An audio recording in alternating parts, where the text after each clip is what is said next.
¿Cómo están? Bienvenidos a un capítulo más de Escena del Crimen. Hoy vamos a tener un caso remontándonos a mediados del año 2012 más o menos, en la ciudad de Areguá. Ese es nuestro escenario, ahí pasó todo.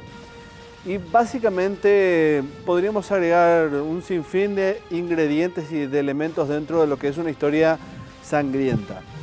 Pero principalmente lo que genera mucha impotencia en todo esto es que las personas que cometieron el crimen no son personas comunes y corrientes, es decir, no era alguien común. Eran dos agentes de policía que tenían a su cargo velar por la seguridad de la zona, porque estaban adscritos a esa comisaría, no eran de otro lugar, eran locales, era su jurisdicción. Y ellos sí, si bien fueron llamados de una manera legal, es decir, alguien los convocó por un supuesto hecho punible, aquí lo llamativo de todo esto es que se dieron ciertos presupuestos que habla de un obrar asesino, de un obrar criminal poco profesional de los agentes de policía y lo que terminó en la muerte de dos hermanos. Todo porque la prepotencia lo superó. El uso desmedido de la fuerza quedó prácticamente latiendo bastante notorio y evidentemente ese uso de más, esa prepotencia, esa fuerza desmedida provocó la muerte de dos personas. Y hay una serie de agravantes en toda esta situación que apuntan a eso, ¿verdad? Que nos ponen esas evidencias que nos ponen sobre la mesa. Que evidentemente ellos actuaron premeditadamente, sabían muy bien lo que estaban haciendo y más aún cuando son personas entrenadas para hacer eso. No de la manera en que lo hicieron, pero sí lo que hicieron. Y también dentro de toda esta historia hay documentos que demuestran que las cuestiones estaban en orden, que ni siquiera bajo la sospecha actuaron los agentes y quizás la cuestión del uso desmedido de la fuerza podría, digamos, caber dentro de la posibilidad. Y bueno, se dio, hay que perdonarlos, son humanos, no.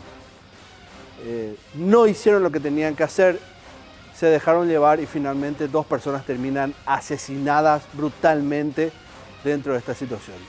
Vamos a conocer de quiénes se trata, quiénes son los dos hermanos asesinados y quiénes son los dos victimarios, dos agentes de policía de aquel entonces.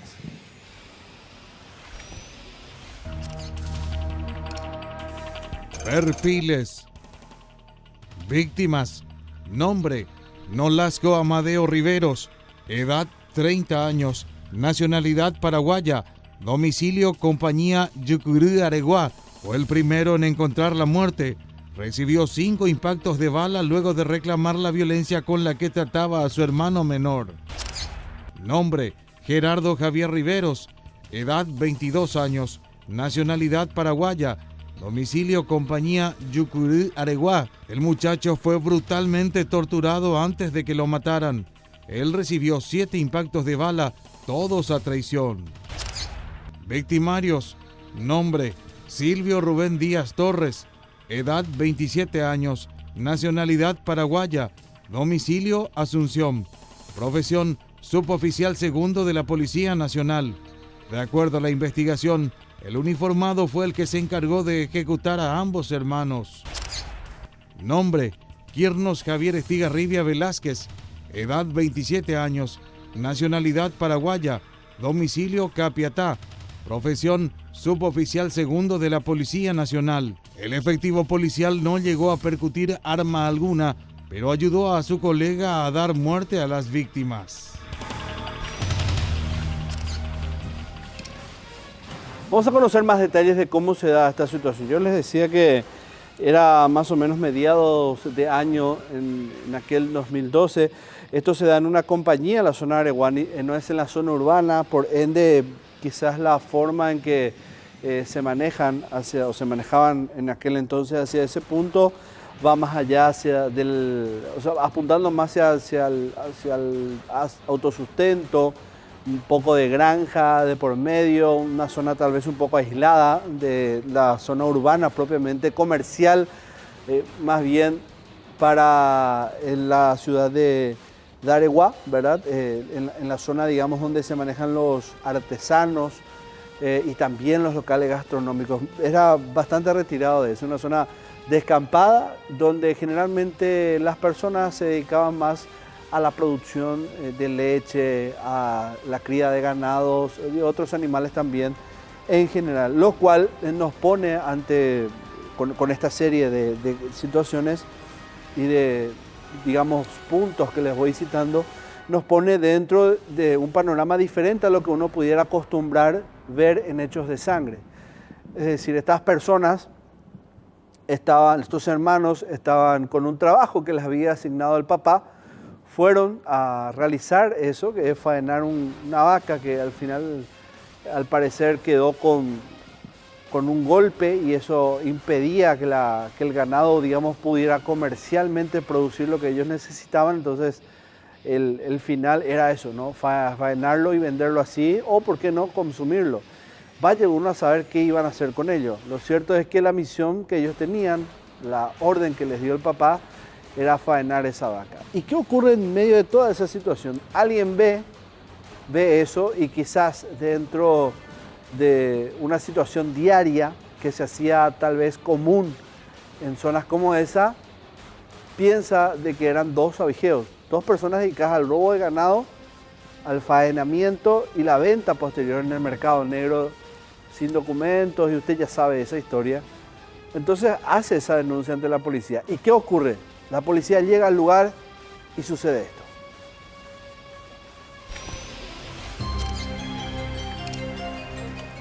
¿Qué pasó? La noche estaba fría, pero el día aún no terminaba.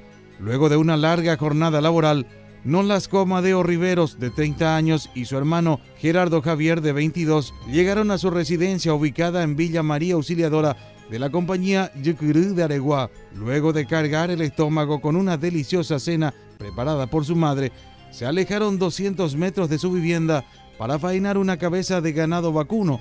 Ya habían transcurrido unos 15 minutos de las 10 de la noche del martes 7 de agosto del año 2012, cuando fueron sorprendidos por dos agentes de la comisaría 18 Central. Los uniformados, sin siquiera presentarse, abordaron a ambos obligándolos a llevar las manos sobre la nuca y arrodillarse, alegando de que habían recibido una llamada en la oficina de guardia donde les avisaban que avijeos estaban matando a una vaca. Nolasco, de profesión veterinario, les dijo que se trataba de una confusión, pues aquel animal al que habían dado muerte era de sus padres y él tenía forma de demostrarlo. Uno de los oficiales accedió a que vaya a su casa a buscarlo, pero al regresar, Amadeo encontró que su hermano estaba siendo brutalmente maltratado y reclamó el hecho a los uniformados, quienes, ofuscados, respondieron de manera aún más violenta. Empezaron a dispararlo. 5 impactos percutidos por el suboficial Silvio Rubén Díaz dieron la muerte al hombre mayor de los hermanos. Con su arma casi descargada, se trasladó hasta la patrullera, alimentó su arma y regresó. Mientras, su colega Quirnos Estigarribia evitaba que Gerardo se moviera colocando su rodilla sobre su espalda. Silvio volvió a descargar su revólver 9 milímetros sobre él. Sin preguntar, sin nada, dice que dispararon. Y le hirieron primero a uno, después le agarró, le puso la esposa y vino el otro, le dijo que no le haga nada al hermano y ahí le acertaron también, según la versión de los vecinos. En Boca, unos 15 tiroteos, a la gente cree que cada uno de 5 o 6, 10 baleados. Y le acribillaron injustamente. No fue para defenderse, ¿no? No. ¿Qué van a hacer si ellos se fueron? Yo le pedí que fuera sido así, ellos no tienen derecho de acribillarle a él. ¿A tu hijo lo acribillaron? A los dos. A los dos le acribillaron. Yo no sabía nada de acá, me fui, ya le encontré a los dos muertos. Uno boca para arriba, otro boca para abajo. A uno al más joven le posaron. Y después con la desesperación que ya le mataron, le quería sacar, le rompieron todo el brazo. A lo lejos, los agentes vieron a vecinos acercándose y decidieron huir del sitio, esperando que nadie pudiera reconocerlos. Pero el tiro les salió por la culata. Ya varios testigos los habían reconocido y esa misma noche fueron detenidos y trasladados hasta la comisaría tercera de Luque. No, yo escuché nomás que pedía auxilio allá el muchacho. Le llamaba a un señor. Y yo salí, miré ahí, ya no estaba más la policía y eso acá. Yo salí, el muchacho pedía auxilio y después llegaron ya unos cuantos muchachitos ahí. Para intentar ayudarle, y después ellos se acercaron y dijo, no, ya están los dos, ya están muertos, dijeron ellos, y después ya llegaron ya la patrullera y eso. Muchísimos ya llegaron. ¿Ellos estaban tirados en el suelo? Tirado en el suelo, y unos cuantos le dijeron a la patrullera para que le auxilie a uno, porque estaba vivo todavía y ellos ni siquiera tocaron. En la escena del crimen fue hallado un revólver calibre 38 que, según testigos, fue una evidencia plantada por los agentes. ¿Usan revólver para defenderse? No, jamás. Acá no hay. Lo que tienen es un cuchillo así de uso doméstico para... ¿Qué creen ustedes que el arma que se encontró ahí? Sí? Eso es mentira, implantado eso. Jamás nosotros tuvimos armas. Nolasco era veterinario y su hermano técnico electricista. El primero trabajaba en la capital del país, en tanto que Gerardo trabajaba hacía 5 años en una fábrica de motos en Luque. Bueno, en Heridas que habla ustedes se van a dar cuenta de eso que les decía al principio, que un exceso de la fuerza desmedida, lo cual prueba que esta no fue una situación, digamos, donde la policía llega en un enfrentamiento con criminales y ante el poder de fuego de los que están enfrente o quienes están enfrente, la reacción policial se da. Estamos hablando del año 2012, ¿no? Eso es básicamente 7 años atrás. Hace poquito nada más, los manuales del uso de la fuerza y del comportamiento policial en situaciones de fuego, de riesgo, ya estaban en aquel entonces. Es decir, en la academia el agente policial ya sabía cómo tenía que reaccionar ante ciertas situaciones. Y estos dos agentes policiales que se fueron a verificar el hecho estaban en igualdad de números, pero en una mayor proporción de la fuerza. O sea, estaban armados, tenían entrenamiento. Claro, uno puede decir que los otros también tenían arma blanca, pero la policía, les reitero, está entrenada para ese tipo de situaciones y además portaban armas de fuego. Uno ve los reportes forenses de aquel entonces y no logra entender cómo es que dos hombres altamente entrenados o entrenados dentro de la Academia del Uso de la Fuerza hayan desatado esa furia contra dos hombres que al parecer, y esto ya va apuntando directamente a lo que mencionaban testigos de aquel entonces, no pusieron resistencia, es decir, que se quedaron ahí, no había una situación de peligro. Y uno se imagina qué será que le dijo, qué será que le contestó, qué será que les molestó, o qué fue lo que detonó ese comportamiento en estos dos agentes policiales. Y quizás un dato no menor es que uno de ellos ya tiene antecedentes de comportamientos así, altaneros, del uso desmedido de la fuerza y situaciones similares. Entonces por ahí es que puede llegar a uno a entender, dentro de la especulación, claro, de las sospechas, qué fue lo que ocurrió. Esto no justifica, pero lo que sí justifica el hecho de sangre y la alevosía en que se dieron estas circunstancias o estos hechos son las pruebas forenses. El examen y el análisis de un médico que determina que uno de los hermanos tenía 7 balazos y el otro 5. 12 impactos de bala entre los dos recibieron. Básicamente es casi un cargador de un arma semiautomática. ¿Qué será que detonó la furia de estos dos agentes policiales? En Heridas que hablan vemos los trazos y también los análisis médicos que en aquel entonces practicaron las autoridades.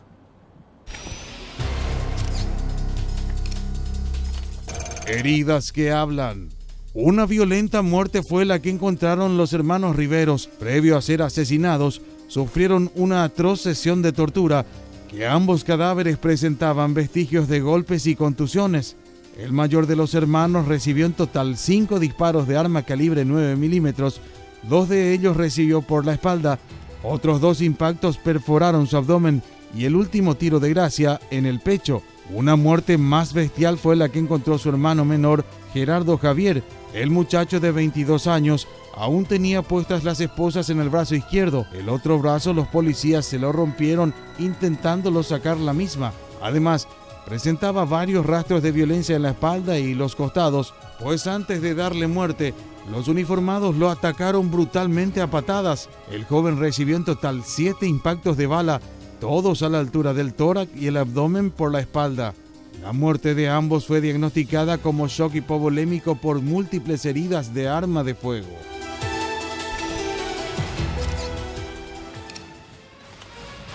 Bueno, vamos a ver ahora qué mencionaron los agentes policiales en aquel entonces, ¿verdad? Ellos dieron evidentemente su versión de toda esta situación en aquel entonces a la Fiscalía, al Ministerio Público que intervino ante ese hecho. Tenían prácticamente todo en contra. 2 hombres que prácticamente estaban desarmados. Fíjense, uno fue a buscar documentos hasta la casa del padre, porque fue lo que le pidió el policía, justificar de dónde era esa vaca. Y al volver ya vio a su hermano que estaba siendo sometido a golpes.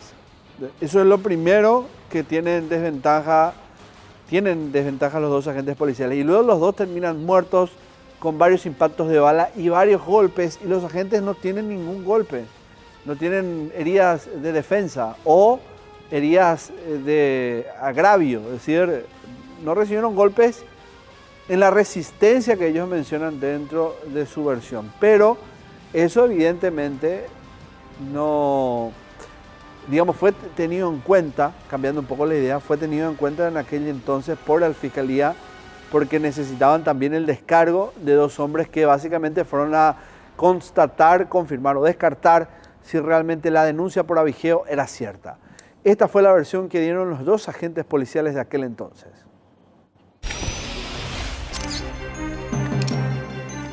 Policías dijeron que se defendieron.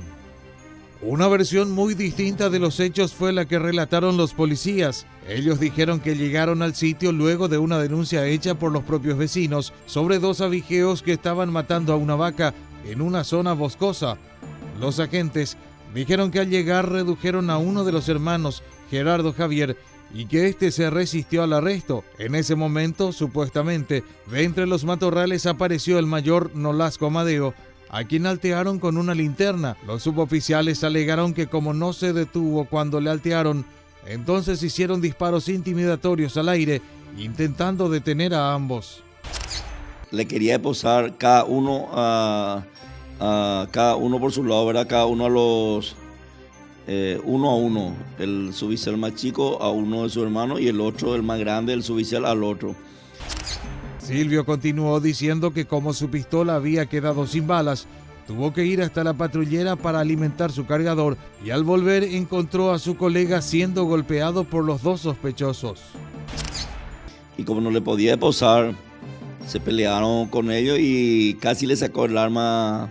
Según me contó los suboficiales, casi le sacó el arma, entonces le había disparado, ese suboficial más grande le había disparado, creo que recibió 5 impactos, uno de los hermanos.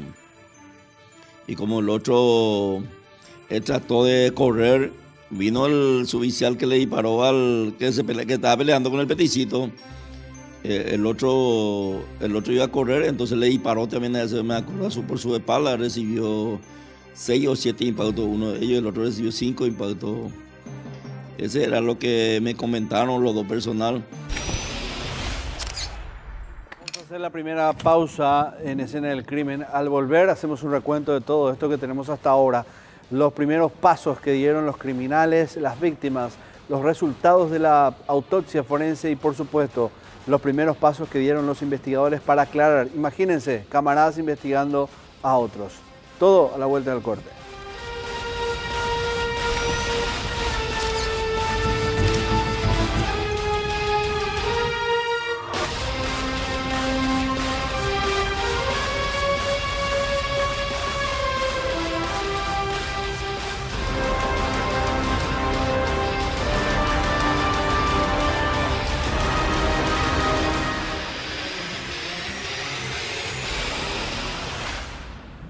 Lo que le estamos contando ocurrió a mediados del año 2012.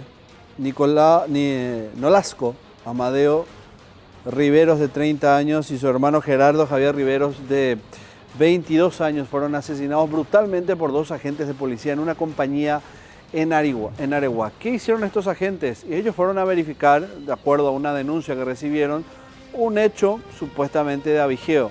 Estos dos hermanos recibieron la orden de parte de sus padres de faenar una vaca que les pertenecía, porque la vaca se le rompió una pata y ya, bueno, la vaca no podía hacer mucho, no podían, digamos, continuar con el trabajo de que pueda pastar y a su vez con el tiempo venderla.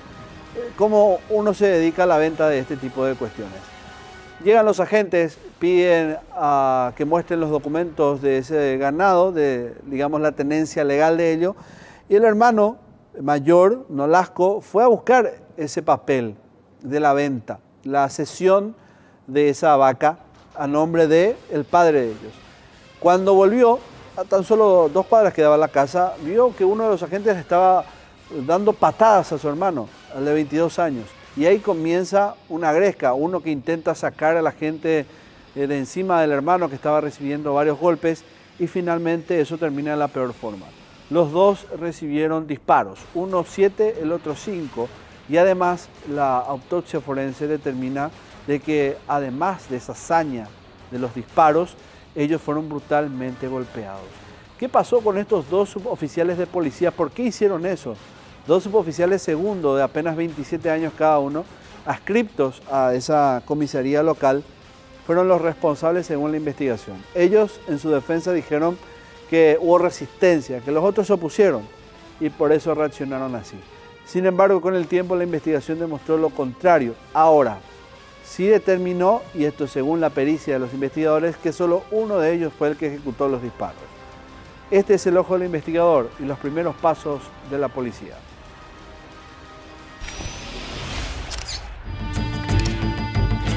La investigación. Las primeras pesquisas de la policía tenían enfrentadas 2 versiones sobre el crimen. La de los vecinos y testigos, quienes pudieron ver el violento actuar de los uniformados de la comisaría 18, y la de los agentes policiales involucrados, quienes defendían firmemente su posición. En el caldeado escenario entraron en acción oficiales de la Brigada Central de Investigación de Delitos, con el comisario Arsenio Correa a la cabeza, cuya primera determinación fue trasladar a los ya entonces denominados gatillos fáciles, Silvio Díaz y Quirnos Estigarribia. Como vinieron los vecinos y eso, entonces yo le dije a ellos que se preparen, yo le voy a derivar en la comisaría Luque para que no le linchen ni nada a los vecinos, porque los vecinos estaban algunos a favor, otros en contra. Por eso le dije a los suboficiales que no le podía enviar en Areguá en aquella época. Entonces le envié a la comisaría Luque para resguardar la integridad de los 2 que habían realizado ese procedimiento.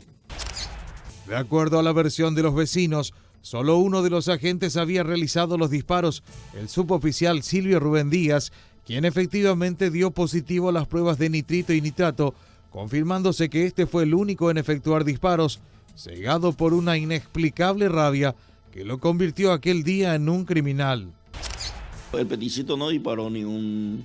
Él estaba asustado porque cuando se estaba peleando para esposar a uno de ellos, ahí recibió 5 impactos del otro. El otro estaba nervioso, no se controló.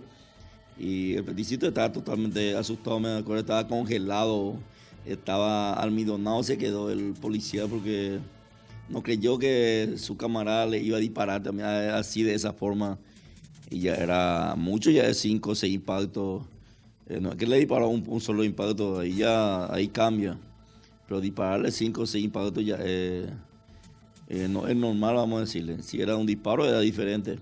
Pero en este caso recibió creo que 5 o 6 impactos cuando el peticito estaba. Él se quedó totalmente choqueado, no podía hablar, se quedó paralizado, él me acuerdo. Varios cabos sueltos para los investigadores se centraron en el hecho de que los policías habían hecho un excesivo uso de la fuerza. Sin embargo, los investigadores descubrieron que Silvio Díaz ya había marcado un precedente con hechos de esta naturaleza. Ya tenía los antecedentes de ese personal policial. Justamente en Itá tuvo ya problemas, ya le había disparado al personal. La primera vez que hizo así el procedimiento, es la segunda vez, lastimosamente en la segunda vez ya era muy alevoso, ya como te dije, no es uno o dos impactos, ni tampoco le disparó arriba, intimidatorio, ni para dispararle en los pies. Descargó todo su pistola por los dos. Los investigadores determinaron que lejos de intentar controlar la situación, Díaz actuó de la forma más violenta, pese a que superaba en tamaño a los sospechosos. Él es un ferotipo, me acuerdo que es un ferotipo, es fácilmente para dominarle, pero como la emoción, yo digo, o algo le llevó determinar, hizo lo que realizó, porque es un ferotipo él. Y los dos hermanos que fallecieron no eran tan grandes. Ahora sí, no sé si consumía algo o estaban borrachos los dos hermanos, pero él como es grande le podía dominar, yo creo que le podía dominar a los dos. Como la vaca era del papá, y esto prácticamente quedó demostrado por la policía, que se encontraba en esa difícil situación de investigar agentes policiales y que la ciudadanía y principalmente aquellos investigadores que estaban fuera de la esfera policial crean de que el trabajo era objetivo y que no estaban apañando a ninguno de los agentes. Y no solo se trataba por si había conexión, confianza con los dos suboficiales, sino que era simplemente que la gente no piense que estaban encubriendo la institución, porque era un hecho gravísimo.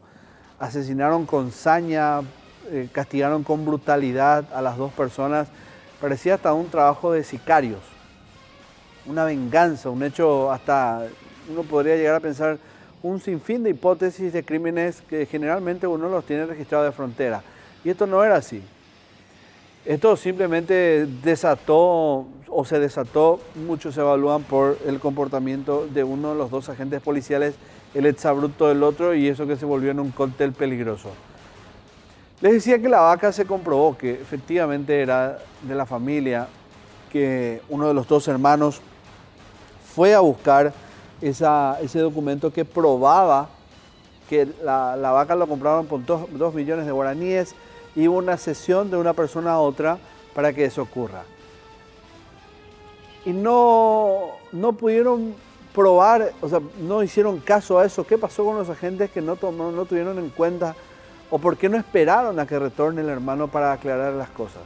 Son puntos que quedaron en la nebulosa, en la confusión, y por sobre todas las cosas no hubo explicación por parte de los autores, porque ellos sostenían en cada momento, en aquel entonces, que eran inocentes y que actuaron en consecuencia a verse superados porque estos se resistían al arresto. Este es el informe de lo que ocurría en aquel entonces, con la comprobación de que lo que fue el detonante de todo realmente era legal. No estaban en una situación de avigeo, no estaban faenando por un animal producto de un robo, y había forma de probarlo.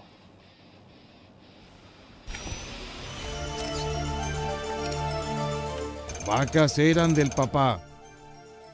Un pedazo de papel rectangular doblado y arrugado en el puño cerrado de Nolasco confirmó un dato no menor en el escenario del espantoso crimen. El animal faenado por él y su hermano pertenecía al padre de ellos, Teodoro Riveros. La vaca le había vendido su vecino Melitón Moreno 2 semanas antes del crimen por el valor de 2 millones de guaraníes, y la hoja cortada era el documento que constaba la compra-venta de aquella lechera que habían adquirido para apoyar la economía familiar, vendiendo la leche en el barrio y así sostener a sus padres. El escrito era un certificado de transferencia del ganado hecho en conformidad de ambas partes y databa del 27 de julio. En él se veía claramente la firma de Melitón, quien confirmó esta situación.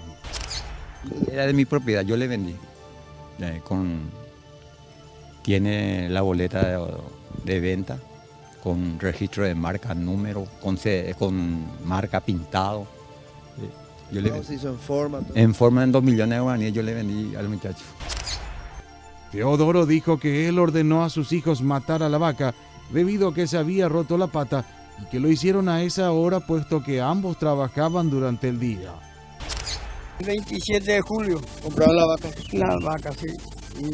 ¿La vaca o tu vecino? No, hacia el fondo, un señor, yo no le conozco, pero mi señora y mi hijo le conoce de chiquito a ellos. Amadeo, yo creo que se ve acá. Acá porque me lastima. Pero ya no vale Deima. No vale Deima. Siempre tienen animalitos ellos ahí, sus papás lo cuidan. Trabajan porque, faenaron de noche porque trabajan. Y obvio, si no tiene de día, no tiene tiempo, entonces tuvieron que hacer de noche. Y ahí aprovecharon, le trataron como delincuentes. Jamás son delincuentes estos muchachos. Son el sustento de sus padres que ya verán, son viejitos. En el día en que ocurrió el crimen, Amadeo fue en busca de ese papel para demostrar que el vacuno era de su propiedad y que ni él ni su hermano eran abigeos. La víctima dejó en aquel entonces huérfana a una pequeña de apenas 7 años de edad. Pero veamos ese documento porque es el principal de toda esta historia. Este documento es el que fue a buscar el hermano mayor de los dos, Nolasco Amadeo. Ahí están viendo, es un certificado de transferencia, número 157.938M. El valor de la transacción, es decir, la compra del ganado es 2.550.000 guaraníes, de fecha 2 millones de guaraníes.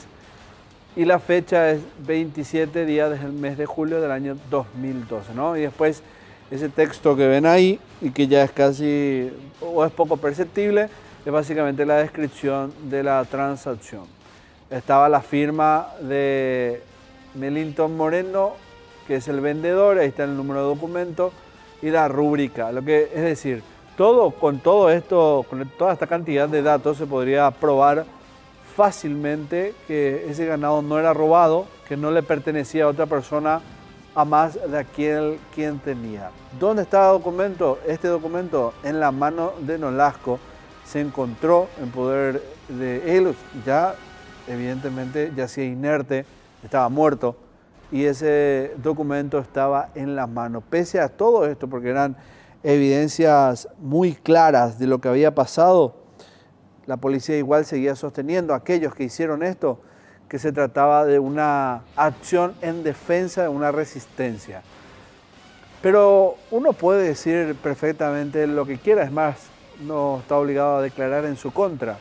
Pero cuando se suma a estas evidencias claras, la deposición de testigos, el testimonio de algunas personas, es cuando todo cobra más claridad con respecto a qué lugar ocupa estas piezas, estas evidencias en este rompecabezas. Un testigo vio todo lo que pasaba y describió paso por paso lo que ocurría aquella mitad de año del 2012.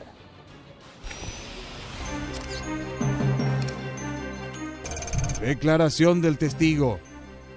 Una seguidilla de disparos en la noche del martes 7 de agosto del 2012 alertaron a Marcos Valiente. El joven de 22 años con mucho temor salió de su casa y apresuró la marcha siguiendo el sonido de las detonaciones. Al ver los extraños movimientos en la propiedad de Teodoro Riveros, se percató a lo lejos que una patrullera estaba estacionada no muy lejos. Tras algunas malezas se detuvo para observar qué pasaba. Desde 50 metros aproximadamente pudo ver todo lo que ocurría gracias a un poste del alumbrado público ubicado frente al terreno. El testigo dijo que le superó la situación y que no sabía qué hacer exactamente debido a que la propia policía estaba involucrada en la alevosa ejecución que se estaba realizando. Yo salí a mirar porque escuché como 5 a 6 disparos yo estando en casa. Y por la frecuencia, por el ruido mismo que hizo, yo salí a mirar. Y al acercarme a la esquina, por lo menos 50 metros de donde estaban, he visto que uno de los policías se iba corriendo de hacia la camioneta hacia donde estaba el otro, teniéndole a uno más o menos mirando hacia arriba, boca para arriba y de costado. Se acercó el más grande y se escucharon un par de tiros.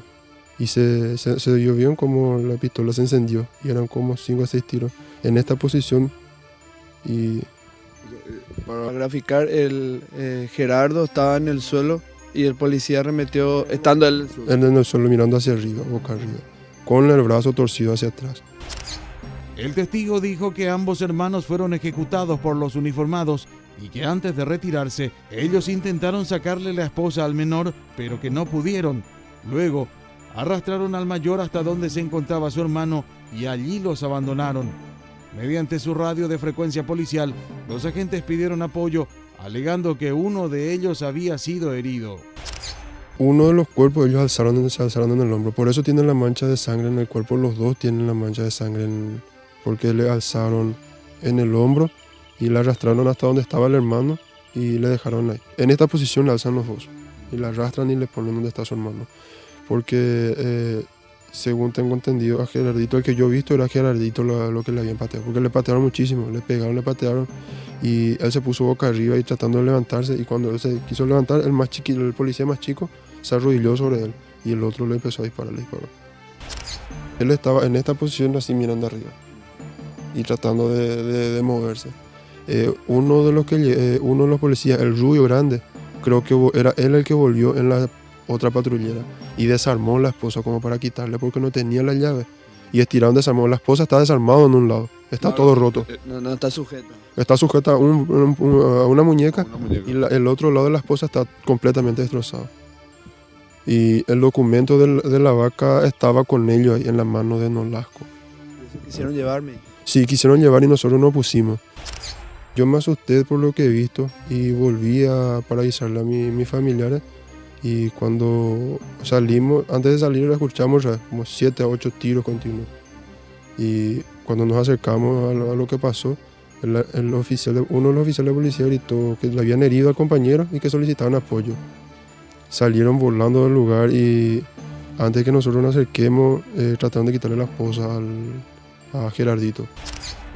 De acuerdo al relato del testigo, solo minutos después llegó otra patrullera que, lejos de preocuparse por los heridos de muerte, intentó borrar las evidencias que habían quedado en el lugar, entre ellas el papel de la compra-venta de la vaca y la gorra de uno de los efectivos policiales asesinos.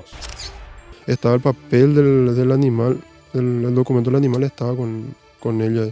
Había el kepi del policía y la primera patrullera que entró después de ella, los que vinieron en eso guardaron el kepi del policía y le pusieron el kepi a Nolasco en la cabeza. Según dijo el testigo, los policías que llegaron tras el crimen implantaron el arma en la mano del menor de las víctimas. Yo he visto cuando uno de los policías que llegó en la segunda unidad le manchó por la mano así a Gerardito por la mano el revólver. Que le puso el arma en la mano. En la mano le puso y después como llegamos nosotros y no discutimos con ellos agarraron con un hule negro y tiraron el arma y estaba el hule negro encima del arma cuando llegaron los demás personales.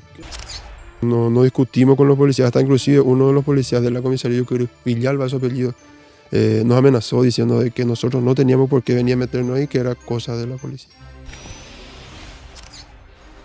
Bueno, como están viendo, en aquel entonces ese testigo era protegido por este medio de comunicación justamente para no apeligrar su identidad, no apeligrar su integridad física, y fue clave su testimonio porque esto ayudó a identificar a quienes hicieron esto. Porque posteriormente tanto Quirnos Estigarribia Velázquez y Silvio Rubén Díaz Torres, ambos de 27 años, fueron dados de baja y quedados bajo arresto por la justicia ordinaria.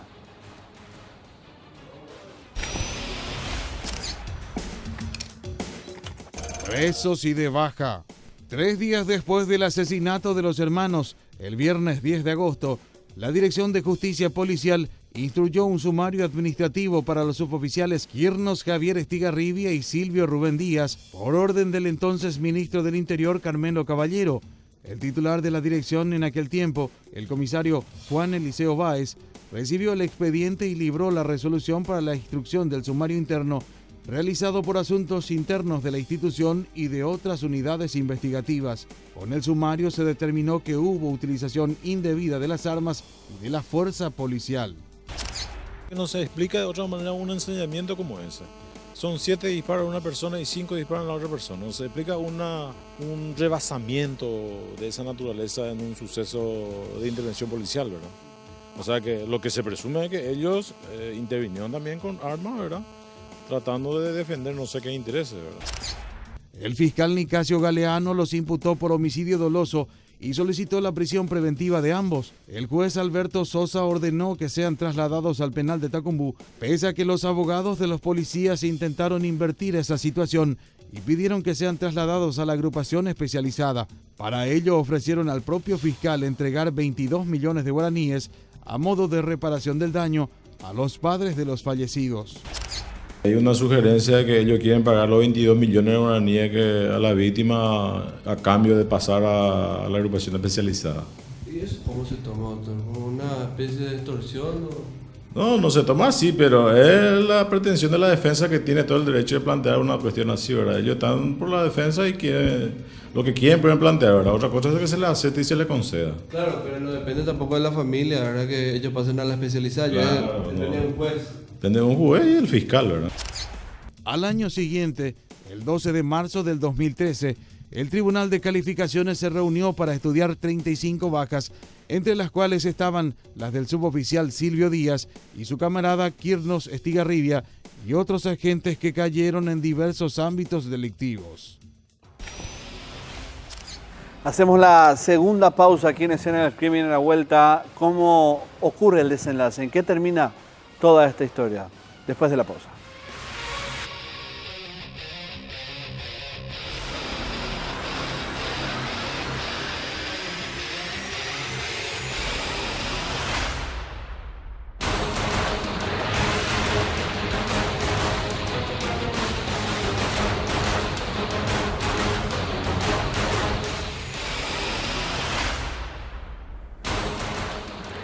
Dos agentes de policía de 27 años, suboficial segundo, esa era la graduación que tenían ambos en la localidad de Areguá, mataron brutalmente a dos hombres que estaban faenando una vaca.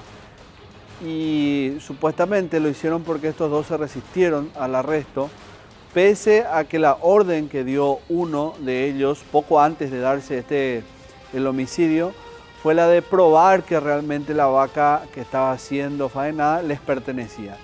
Lo cual lo hizo. Uno de los dos hermanos que falleció, el mayor de ellos, Nolasco, de 30 años, fue hasta su casa, a unos 200 metros, ahí siempre en la misma compañía, y trajo un documento que probaba que esa vaca fue adquirida por ellos por 2 millones de guaraníes, eso estaba firmado, es decir, no era un documento que se haya inventado ese mismo día, era algo impreso, hecho a computadora, no era fácil de conseguir en pocos minutos.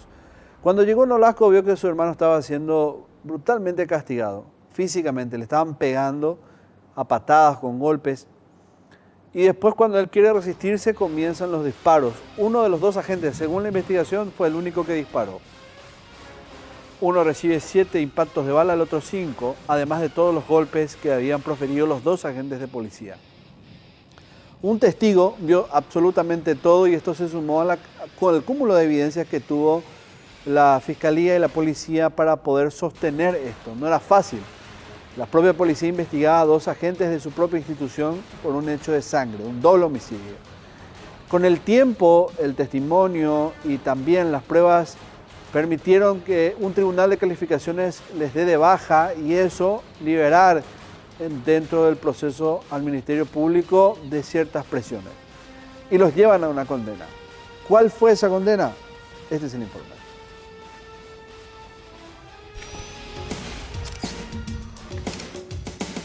La condena. 2 años y 3 meses después del crimen, finalmente, los ex agentes del orden se enfrentaron a los tribunales.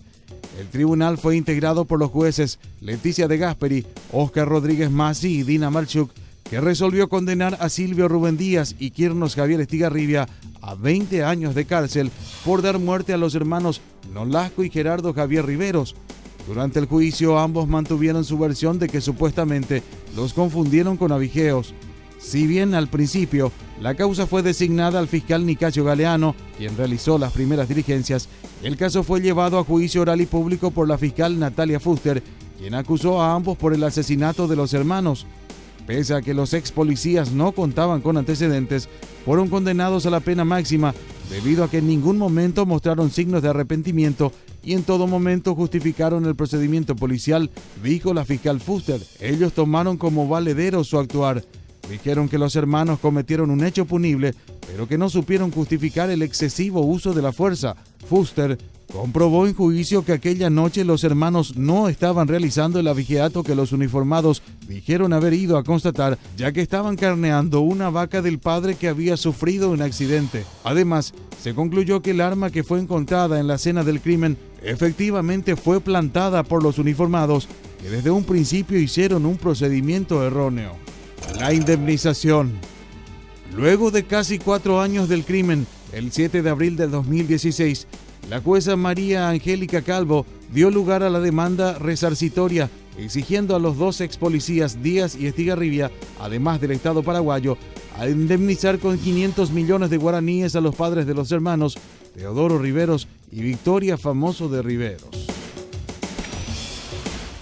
Bueno, así llegamos al final de esta historia de escena, una historia real, claro, que ocurrió a mediados de año de 2012. Lo que queda, siempre como enseñanza, como anécdota de toda esta situación, es que las fuerzas del orden siempre también están bajo la lupa, principalmente en el tipo de acciones que toman. Es muy fina la capa que hay entre un agente de policía, lo psicológico y también, por sobre todas las cosas, su vida profesional. Siempre se reclamó, y esto por infinidad de ejemplos que hay de hechos que, similares a este inclusive, y otros tipos de delitos, que la policía o los agentes policiales solo tienen un control psicológico cuando ingresan a la academia y después eso termina con el paso del tiempo y hacen carrera más de 20 años y no hay un control rutinario de cómo están en salud mental y si siguen siendo aptos para el servicio por sobre todas las cosas. Bueno, llegamos al final, para que quede en la memoria de estas 2 personas, estos 2 jóvenes hermanos que fallecieron a manos de 2 policías homicidas. Nos reencontramos la próxima semana. No se olvide que puede volver a ver este capítulo los domingos a las 16 horas, aquí siempre por Unicanal. Muchas gracias a la familia Óptica Garrón. Hoy recupero estos lentes, los Traffic, que son con clip. Uno le puede añadir, digamos, el lente de sol a esto, que es una careta que tiene un imán, y básicamente así tener lentes de receta y también lentes de sol al mismo tiempo. Una practicidad increíble. Nombrando Escena del Crimen, 30% de descuentos ahí siempre en Cerro Corá y Tacuarí. Nos reencontramos la próxima semana aquí con otra historia más en Escena del Crimen.